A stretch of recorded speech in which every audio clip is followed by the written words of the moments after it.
Hello friends, welcome to my channel. இன்றைக்கி பார்க்க போகிறது கோதுமை மாவு தோசைங்க. ஒரு உருளைக்கிழங்கு எடுத்து வேக வச்சு அதை துருவிக்கலாங்க.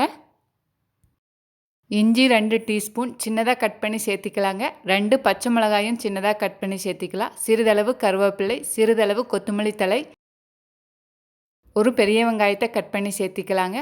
1/2 டீஸ்பூன் சீரகம், உப்பு தேவையான அளவு,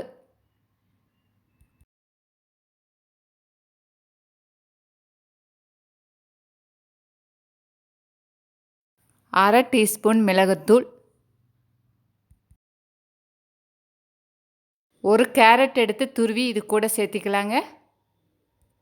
2 கப் கோதுமை மாவு, 2 கப் தண்ணி சேர்த்திக்கலாங்க.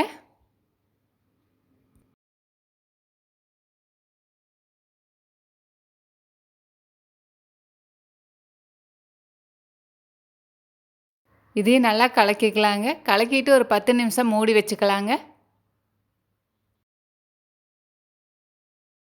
சர்க்கரை 1/4 டீஸ்பூன், எண்ணெய் 2 டீஸ்பூன். கெட்டியாக இருக்கிறதுனால கொஞ்சமாக தண்ணி சேர்த்திக்கலாங்க.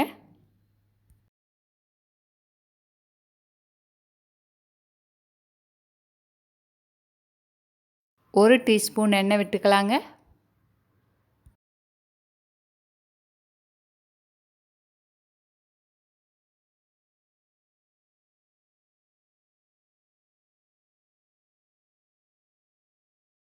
தோசை ரெடி. நீங்கள் செஞ்சு பார்த்துட்டு எப்படி இருந்ததுன்னு கமெண்ட் பாக்ஸில் கமெண்ட் பண்ணுங்கள். அனைவருக்கும் ஷேர் பண்ணுங்கள், சப்ஸ்கிரைப் பண்ணுங்கள். பார்த்த அனைவருக்கும் நன்றி.